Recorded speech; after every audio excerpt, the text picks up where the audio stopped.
In the small, lively village of Umuagu, where the sun kissed the earth and the wind carried the laughter of children, two girls were known to all, Ada and Ogechi. From the moment they could walk, they were inseparable. If you saw one, the other was never far behind. Their friendship was the kind people whispered about, calling them sisters of the heart. Ada, the radiant one, had beauty that made heads turn. Her skin glowed like the morning sun, her eyes sparkled with intelligence, and her laughter was a melody that filled the air with joy. She was not just beautiful, she was kind, smart, and graceful. Everywhere she went, admiration followed. Ogechi, on the other hand, was different. She was neither beautiful nor particularly remarkable in her looks. But Ada never saw that. To Ada, Ogechi was her best friend, the one who understood her, the one who made her laugh even on difficult days. Their bond was so strong that people often said, even if the wind tries to part them, they will find their way back to each other. The villagers adored Ada, and even strangers would pause to admire her. Market women gave her extra fruits. Elders blessed her whenever she greeted them, and teachers praised her intelligence. But as the years passed, this constant admiration planted a seed of bitterness in Ogechi's heart. Ogechi had never minded Ada's beauty before. As children, they played in the sand, chased fireflies, and whispered secrets under the moon. But as they grew, things changed. It began with small things, people complimenting Ada while ignoring Ogechi, young men offering Ada gifts while barely noticing her. Even at school, teachers called on Ada more, praising her wit and sharp mind. One evening, as they walked home from school, an old woman selling roasted corn smiled at Ada. "My child, take this extra one. Your beauty brightens my day." Ada, always generous, broke the corn in half and gave some to Ogechi.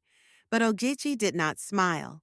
She felt invisible, like a shadow standing beside the sun. That night she lay awake, her heart heavy with a strange new feeling. It was jealousy, but she did not recognize it yet. The village school was preparing for its annual festival, and this year the highlight was a beauty pageant. The winner would not only be crowned the most beautiful girl in school, but also represent Umuagu at the state competition. Everyone already knew who would win. "Ada is a gift from the gods," the villagers said. Who else could stand a chance? Ogechi smiled when she heard these words, but inside she was raging. Why must Ada always be the center of attention? Why must she always be loved more? On the night of the pageant, Ada shone like a star. She walked with grace, spoke with confidence, and when she smiled, the entire hall seemed to glow. The judges had no doubt. When they announced her as the winner, the crowd erupted in joy. Ogechi clapped along with everyone, but her hands were cold, her heart heavy. That night, she swore to herself, Ada would not go to the state competition. She would make sure of it. Envy, once a mere shadow in Ogechi's heart, now became a roaring fire. She could not accept Ada's victory. She had to do something, anything to stop her. She thought long and hard, and then an idea came. If she could not take Ada's crown, she would take away her reputation. Ogechi approached one of the troublemakers in school, a girl named Chinelo, who was always looking for ways to cause mischief. She handed her some money and whispered, "I need you to spread a story, one that will make the school turn against Ada." Chinelo's eyes gleamed. She loved gossip. "What kind of story?" Ogechi's lips curled into a smile. "Tell everyone that Ada sleeps with the male teachers for favors." The next morning, whispers filled the school halls. "Did you hear? Ada is not as innocent as she seems. They say she has been seen sneaking into the teachers' quarters." The rumors spread like wildfire. By midday, the school principal summoned Ada and her parents. His face was stern, his voice laced with disappointment. Ada, these are serious allegations. If they are true, you will be expelled. Ada was speechless. She had never been accused of anything in her life. Her parents were devastated. My daughter would never do such a thing, her mother cried. The principal sighed. There is only one way to settle this. He ordered a medical examination. The results came back. Ada was still a virgin. The truth shattered the lies. The school apologized, and Ada was vindicated. Instead of being ruined, she became even more loved. But no one knew the source of the evil rumor. No one suspected Ogechi. Ogechi burned with rage. Her first plan had failed, but she would not give up. This time, she found a reckless motorcyclist and paid him handsomely. I want you to hit Ada as she walks home. Make sure she breaks her leg. The man nodded. Consider it done. But fate had other plans. As he sped towards Ada, a car appeared from nowhere and crashed into him. His bike was shattered, and he was badly injured. The plan had failed. Meanwhile, Ada remained blissfully unaware of the danger that lurked around her. She still called Ogechi her best friend. Ogechi was furious. It seemed as though fate itself was protecting Ada, but she was not done yet. This time, she would ensure Ada was ruined beyond repair. She went to the market and bought a bottle of acid. It was deadly, capable of destroying Ada's beauty forever. She then sought out a desperate man and paid him to carry out the job. Wait for us along the lonely road, she instructed him. When we pass, throw this on Ada's face. The man took the bottle, nodding. It will be done. The day arrived. Ada and Ogechi walked to school together, as they always did. When they reached the lonely road, the attacker sprang from the bushes. But in her eagerness, Ogechi had forgotten one thing. She was too close to Ada. As the man raised his hand, he lost his balance. The acid slipped from his grip and splashed onto Ogechi's face instead. A scream tore through the air. Ogechi fell to the ground, writhing in pain, her face burning, her sight fading. The man fled, leaving her to her fate.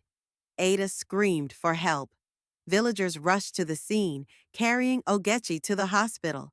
But the damage was done. One of Ogechi's eyes was gone.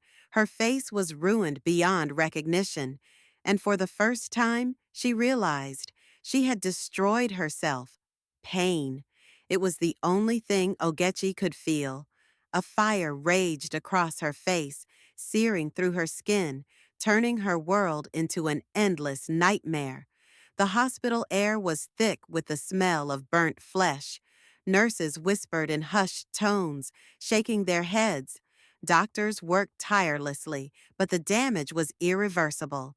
One eye was completely gone, the other barely functioned. Her once plain face, one she had despised so much, was now beyond recognition. When she awoke, she found Ada sitting beside her. Tears streamed down Ada's face as she held Ogechi's trembling hands. You're going to be okay, she whispered, her voice full of sorrow. Ogechi choked on a sob. How could Ada, the very person she had tried to destroy, still care for her? She turned her face away in shame, but there was no escaping the truth. The room filled with people, teachers, classmates, elders from the village. The truth had come out. The man Ogechi had hired had been caught, and under interrogation, he revealed everything. Gasps of shock filled the hospital. The betrayal cut deep. Ada's mother shook her head in disbelief. How could you, Ogechi? After all Ada has done for you? Ogechi broke down completely. Her hands covered her bandaged face as she wept bitterly. I was jealous, she confessed. I hated how everyone loved her, how she had everything I didn't. Ada swallowed hard, her heart breaking. I never saw you as anything less than my sister, she whispered. Ogechi sobbed harder. Her envy had not destroyed Ada. It had destroyed her instead. The following weeks were full of pain, both for Ogechi and those who had once cared for her.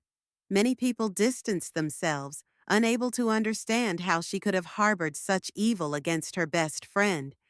But Ada stayed. Despite the betrayal, despite the wounds, despite the scars, she stayed. One evening, Ogechi, now confined to a wheelchair while she recovered, turned to Ada. "Why are you still here?" she whispered, guilt heavy in her voice. Ada smiled through her tears. "Because you are still my friend." Ogechi broke down, clutching Ada's hands. "I don't deserve your kindness," she sobbed. "My mother always says," Ada said softly, "to err is human, but to forgive is divine." The village held a meeting.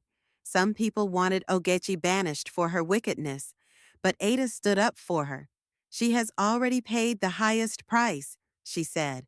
"Let her live with the consequences of her own actions." The elders agreed. Ogechi would not be driven away, but her life would never be the same again.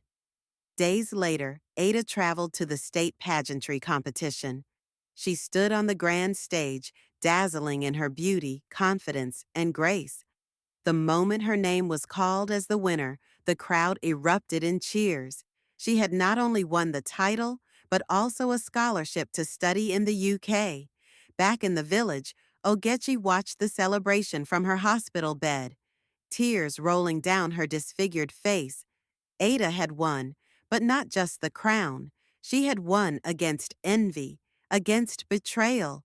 She had proven that love and kindness would always triumph over hatred. As the days turned into months, Ogechi was left to reflect on the fire of envy that had consumed her. The scars on her face would never fade, a constant reminder of the lesson she had learned too late. And Ada?